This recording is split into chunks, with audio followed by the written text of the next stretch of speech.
మనం కొద్ది నిమిషాలలో మనము కొత్త సంవత్సరంలోకి వెళ్తున్నాం. ఆ వెళ్ళబోయే ముందు మనలను మనం పరిశీలించుకొని పరీక్షించుకొని ఒక నూతనత్వము కలిగి ఒక నూతనమైన మనసుతో దేవుడు మనలను సిద్ధపరచునుగాక. ఆ విధమైన వాక్యాన్ని ఒక మాటను మనం చదివి కొద్ది నిమిషాలు మనం ప్రార్థనలోకి వెళ్ళటానికి ప్రయత్నించేద్దాం. 11:35 అయింది. ఇంకా 25 నిమిషాలలో మనము కొత్త సంవత్సరంలోకి వెళ్తున్నాం. కొత్త సంవత్సరంలోకి వెళ్ళటమే కాకుండా మనము క్రొత్త ధనముగా వెళ్ళుదుముగాక. క్రొత్త మనస్సు, క్రొత్త హృదయం, క్రొత్త విధమైన హృదయంతో మనము వెళ్ళుటకు ఒక వాక్యాన్ని మనం చదువుదాం రండి. దేవుని యొక్క వాక్యాన్ని మనము చదువుదాం. యెహోషువ గ్రంథం 3వ అధ్యాయం. యెహోషువ గ్రంథం 3వ అధ్యాయం, పేజీ నెంబర్ 178, పాత నిబంధన 3వ అధ్యాయం 5వ వచనం ఇలా వ్రాయబడి ఉంది. మరియు యెహోషువ, రేపు యెహోవా మీ మధ్య అద్భుత కార్యములు చేయును గనుక మిమ్మును మీరు పరిశుద్ధపరచుకొనుడని జనులకు ఆజ్ఞ ఇచ్చెను. దేవుడి వాక్యమును మన వినికిడిలో ఆశీర్వదించునుగాక. అది దేవుడు దేవుని యొక్క ప్రజలు వారు ఐగుప్తు దేశంలో నుంచి కనానుకు ప్రయాణమవుతున్న ఆ సందర్భం. నడిపించే నాయకుడైన మోషే అప్పటికే చనిపోతాడు. ఆయన శిష్యుడిగా ఉన్న యెహోషువ బాధ్యతలు తీసుకుంటాడు. ఆ బాధ్యతలు తీసుకున్న తర్వాత దేవుడు తన ప్రజలను ఎక్కడికి తీసుకువెళ్ళాలనుకున్నాడో అక్కడికి తీసుకెళ్ళటానికి మార్గనిర్దేశం యెహోషువ ద్వారా దేవుడు చేస్తాడు. యెహోషువ తన జనులను తీసుకొని వెళ్తున్నప్పుడు వారు కనానులోనికి వెళ్ళటానికి ముందు అడ్డుగా యోర్దాను నది ఉంది. ఈ యోర్దాను నది దాటితే కానీ కనానులోనికి వెళ్ళరు. ఆ కనానులోకి వెళ్ళాలంటే యోర్దాను నది దాటాలి. యోర్దాను నది దాటాలి అంటే యోర్దాను నదికి బ్రిడ్జి లేదు. ఆ రోజుల్లో పడవలు లేవు. మరి యోర్దాను నది ఆగిపోవాలి, లేదా నిలిచిపోవాలి, లేదా ఎండిపోవాలి. కానీ యోర్దాను నది చాలా పొంగి ప్రవాహంతో వేగంగా ప్రవహిస్తుంది. అటువంటి ఆ ప్రవాహంలో మనుషులు కొట్టుకుపోవచ్చు, పిల్లలు మునిగిపోవచ్చు కూడా. అటువంటి సందర్భంలో వారు ఏం చేయాలి అనుకుంటున్న సమయంలో ఎలాగూ మేము దాటాలి, దానిలోకి వెళ్ళి ఎలాగూ దేవుడిచ్చే స్వాస్థ్యాన్ని మేము అనుభవించాలి ఆలోచిస్తున్న ఆ సమయంలో జనులను నడిపించే నాయకుడైన మోషే ఇలాగ ఆలోచిస్తున్నప్పుడు సైన్యములకు అధిపతి అని యెహోషువతో మాట్లాడతాడు. ఏమని మాట్లాడుతున్నాడంటే, యెహోషువ, రేపు యెహోవా మీ మధ్య అద్భుత కార్యాలు చేయబోతున్నాడు. రేపే అద్భుతమైన కార్యాలు నీ దేవుడు చేయబోతున్నాడు. అది మీరు కనులారా చూస్తారు, మీరు చెవులారా వింటారు, అది మనసారా మీరు అనుభవిస్తారు. అది రేపే జరగబోతుంది అని యెహోషువతో చెప్తాడు. ఏంటి ఆ అద్భుత కార్యం రేపు జరగబోయేది?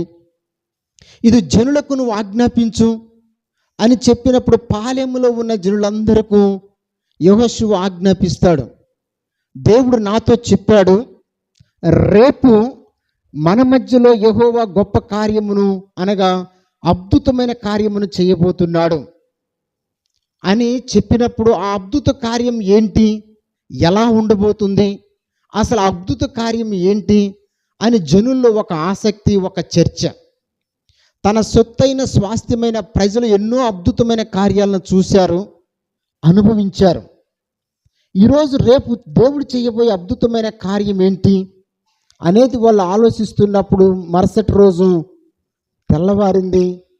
దేవుడు అద్భుతం చేయబోయే సమయము వచ్చింది.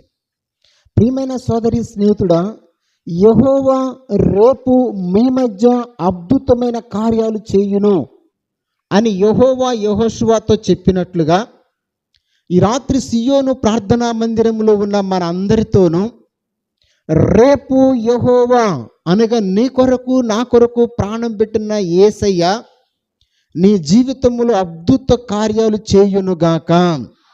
రాబోతున్న ఆ సంవత్సరం అనగా 2025 సంవత్సరంలో అనగా రేపు అనగా కొద్ది నిమిషాల్లో రాబోతున్న నూతనమైన సంవత్సరంలో యెహోవా అనగా ఉన్నవాడు అనువాడైన దేవుడు మనను పాపములో నుంచి విడిపించి ఆయన రక్తంలో శుద్ధీకరించి ఆయన కుమార్తెలుగా ముద్ర వేసుకొని కనాను అనే పరలోక రాజ్యానికి నడిపిస్తున్న యేసయ్య 2025 సంవత్సరంలో అనగా కొద్ది నిమిషాల్లో రాబోతున్న 2025 సంవత్సరంలో అనగా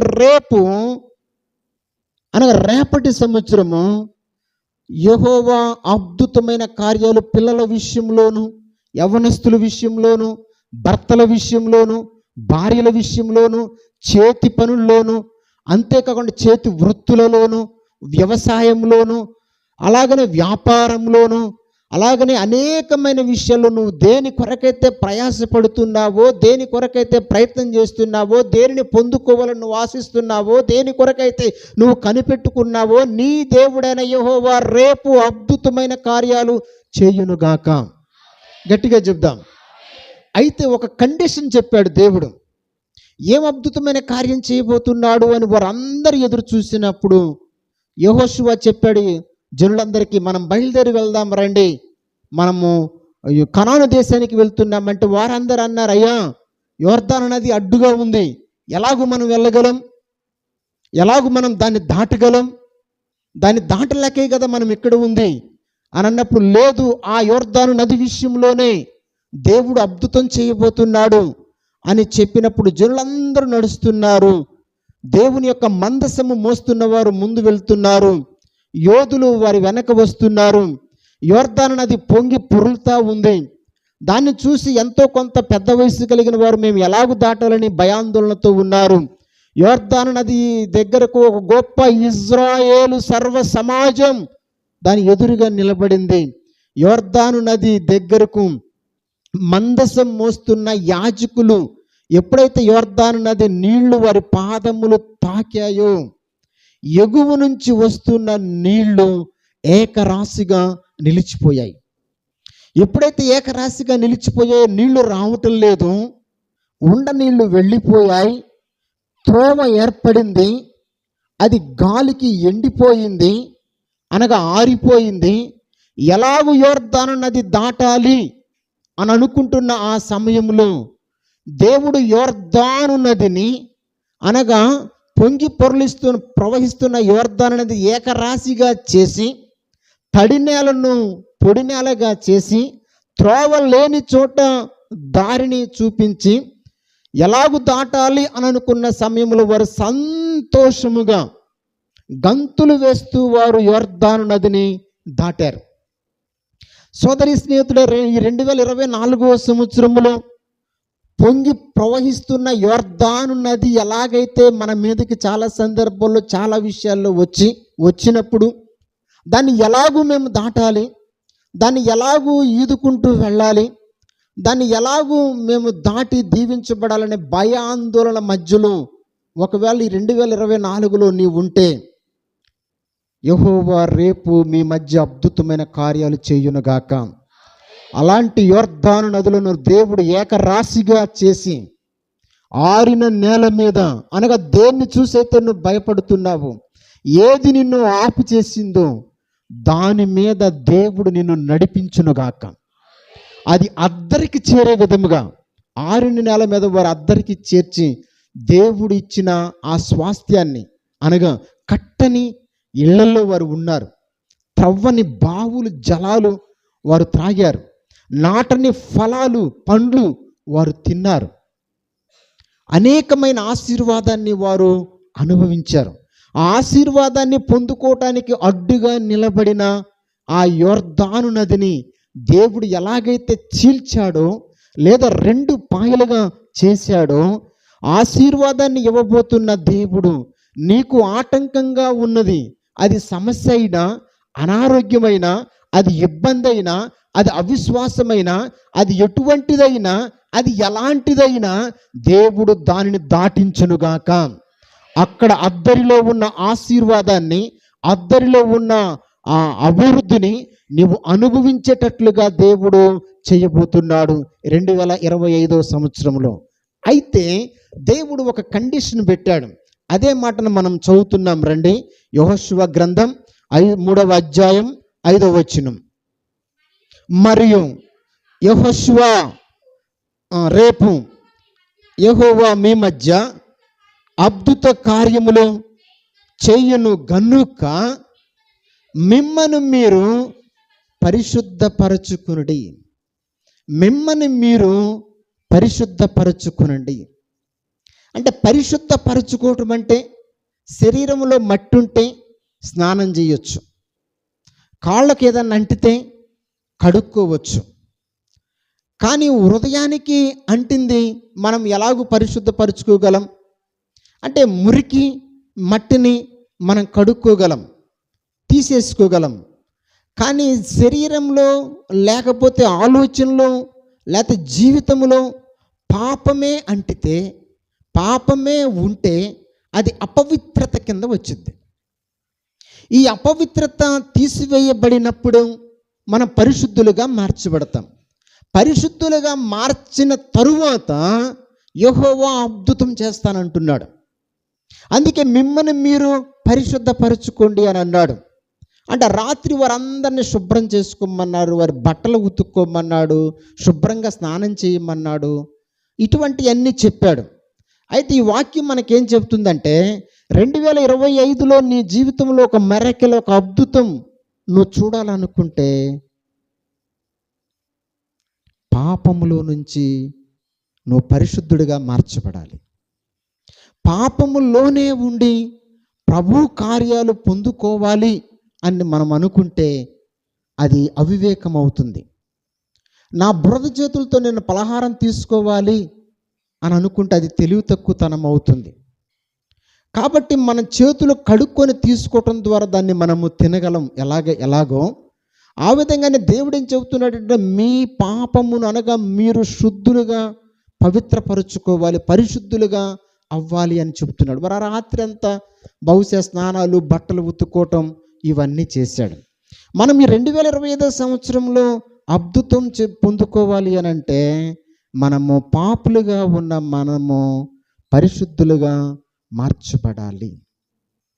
మనము అపవిత్రతలోనే ఉండి పాపములోనే ఉండి దేవుడు గొప్ప కార్యం కొరకు మనం ఎదురు చూస్తే అది నీకు దొరకక మరలా తిరిగి దేవుణ్ణి నువ్వు నిందిస్తావు, దేవుణ్ణి దూషించే స్థితికి నువ్వు వెళ్ళొచ్చు. ఒక మాటను యెషయా గ్రంథం 49వ అధ్యాయంలో ఈ మాటను మనం చదువుదాం రండి. యెషయా గ్రంథం 59వ అధ్యాయం. యెషయా గ్రంథం 59వ అధ్యాయం ఇలాగ వ్రాయబడి ఉంది. 59వ అధ్యాయం, యెషయా గ్రంథం 59వ అధ్యాయం 1వ వచనం. రక్షింప నేరక ఉండునట్లు యెహోవా హస్తము కురచ కాలేదు, విననేరకుండా ఉండునట్లు ఆయన చెవులు మందము కాలేదు. మీ దోషములు మీకును మీ దేవునికి అడ్డముగా వచ్చెను, మీ పాపములు ఆయన ముఖమును మీకు మరుగుపరిచెను గనుక ఆయన ఆలకింప ఉన్నాడు. దేవా, ఎందుకు నా ప్రార్థనను ఆలకించటం లేదు? ఎందుకు వారి జీవితంలో మెరకలు జరుగుతున్నాయి, నా జీవితంలో ఎందుకు కార్యం జరగటం లేదు? ఎందుకు దేవా వారి జీవితంలో అలాంటి కార్యాలు జరిగిస్తున్నావు? నా జీవితంలో నాకు అవసరమైనవి అద్భుతాలు నువ్వు ఎందుకని చేయటం లేదు అని ఇశ్రాయేలు ప్రజలు అడుగుతున్నారంట.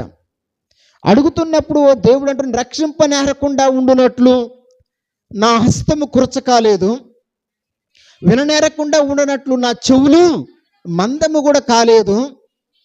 మరి ఏం జరుగుతుంది అని అంటే నా హస్తము నేను రక్షిద్దాం అనుకుంటున్నాను, నీ ప్రార్థన నేను విందామనుకుంటున్నాను, కానీ నీకు నాకు మధ్య ఆ దోషములు అడ్డుగా వస్తున్నాయి. అందుకే మీ పాపములు ఆయన ముఖమును మీకు మరుగుపరిచిన గనుక ఆయన ఆలకింపక ఉన్నాడు. ఇదే యెషయా గ్రంథం 1వ అధ్యాయంలో ఆ మాట కూడా అన్నాడు. ఆ మాటను చదువుదాం రండి. నీ జీవితంలో ఒక అద్భుతాన్ని దేవుడు చేయాలనుకుంటున్నాడు. అయితే నీకు నాకు అడ్డుగా ఉన్న ఆ పాపము తొలగించుకోవాలని దేవుడు చెబుతున్నాడు. ప్రతి దానికి ఒక ఆశీర్వాదం వెనక ఒక కండిషన్ ఉంటుంది. అలాగని ఇక్కడ ఏం చెబుతున్నాడు, పాపంలో ఉన్నావు, నీ జీవితంలో ఒక అద్భుతం చేయాలనుకుంటున్నాను రేపే.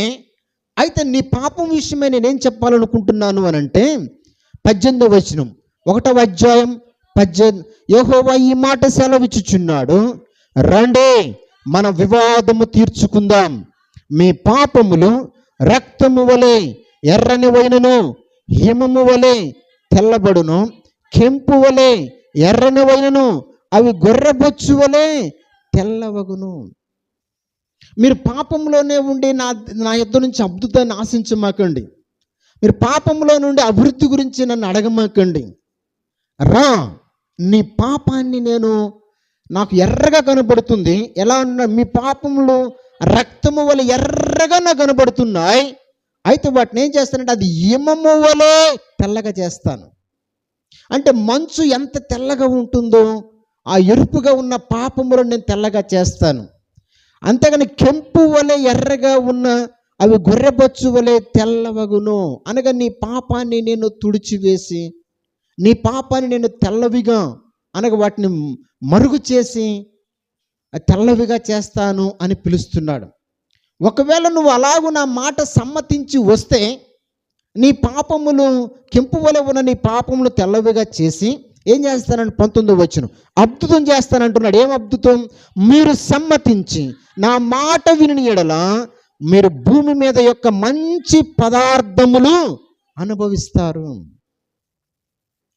మీరు భూమి మీద మంచి అద్భుతమైన ఆహారం, ఆశ్చర్యమైన కార్యాలు, ఆశీర్వాదకరమైన విషయాలు మీరు అనుభవిస్తారు.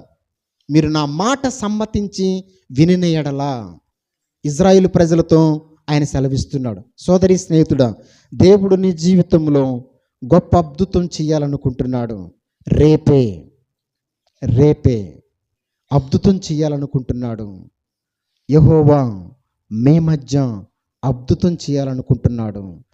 నీ ఏ విషయంలో, చదువు విషయంలోనా, ఉద్యోగం విషయంలోనా, పెళ్లి విషయంలోనా, అప్పు సమస్యల విషయంలోనా, అనారోగ్య సమస్యల విషయంలోనా, ఆర్థిక సంబంధమైన విషయాల్లోనా, కుటుంబ విషయాల్లోనా, అది ఎలాంటి విషయంలోనైనా సరే యెహోవా నీ జీవితంలో అద్భుతం చేయునుగాక. అయితే మనం ఏం చేయాలంట? మనల్ని మనము పరిశుద్ధపరచుకోవాలి. పరిశుద్ధపరచుకోవటము అనంటే మనము దేవుని ఎడల, మనుషుల ఎడల, మన ఎడల చేసిన పాపమును ఒప్పుకున్న పాపాన్ని విడిచిపెట్టడం. అప్పుడు దేవుడు ఏం చేస్తాడు అనంటే మీ మధ్య అద్భుతాలు చేస్తాడు. మనం ఒప్పుకుంటాం, విడిచిపెడతాం, కానీ దాన్ని మరలా వెంబడించకూడదు. ఒక మంచి యజమానుడు కారుకి ఆయన కొత్త కారుకి ఒక డ్రైవర్ని పెట్టుకున్నాడు. ఆ డ్రైవర్ని పెట్టుకున్నప్పుడు డ్రైవరు చాలా చోట్ల తీసుకెళ్తున్నాడు. వాళ్ళు చాలా క్యాంప్స్ తీసుకెళ్తున్నాడు. అయితే కారులో ఒక వాసన వస్తుందంట. వాసన వస్తే మొత్తం చెక్ చేసినా కానీ వాసన ఏంటనేది తెలియకపోయేసరికి డ్రైవర్, నువ్వు వేసుకున్న షూస్ సాక్స్లో నుంచి వస్తుందనుకుంటా చూడు అని అన్నప్పుడు నిజంగానే ఆయన చాలా రోజుల నుంచి ఆ సాక్స్లు వేసుకుంటున్నాడు కాబట్టి గాలాడక ఆ సాక్సుల్లో వాసన వస్తుంది. వెంటనే ఆయన ఒక చెప్పుల షాప్ దగ్గర ఆఫ్ చేయించి కొత్త సాక్సులు కొనుక్కొని రాపు అని డబ్బులు ఇచ్చి యజమాని డ్రైవర్ని దింపి పంపిస్తాడు. వెళ్ళాడు, ఆయన కొత్త సాక్సులు కొనుక్కున్నాడు, చక్కటి కొత్త సాక్సులు వేసుకున్నాడు, మరలా డ్రైవింగ్ సీట్లోకి వచ్చాడు. వెళ్తున్నారు ఇద్దరం. అయినా ఆ వాసన పోలేదు. ఇదేంటి, కొత్త సాక్సులు వేసుకున్నా కానీ వాసన పోలేదేంటి? డ్రైవర్, నువ్వు కొత్త సాక్సులు వేసుకున్నావా? అయ్యా వేసుకున్నాను, నువ్వు కొన్నట్టుగానే, నువ్వు ఇచ్చినట్టుగానే కొత్త సాక్సులు వేసుకున్నాను, కావాలంటే చూడండి అని అన్నాడు. మరి అయినా కానీ ఎందుకు ఎక్కడి నుంచి వాసన వస్తుంది ఇది? అసలు ఆ పాత సాక్షులను ఏం చేసావంటే, ఇదిగో నా జోబిలో నువ్వు నేను తెచ్చి చూపించాడంట. అంటే పాపాన్ని ఒప్పుకుంటాం కానీ మనం విడిచిపెట్టాం. సోదరి స్నేహితుడా, దేవుడు అద్భుతాలు చేసేవాడు, ఆశ్చర్యమైన కార్యాలు జరిగించేవాడు. నీ పిల్లల విషయంలో, నీ విషయంలో, నీ పొలాల విషయాల్లో, నీ పనుల విషయంలో యెహోవా అద్భుతములు చేయునుగాక.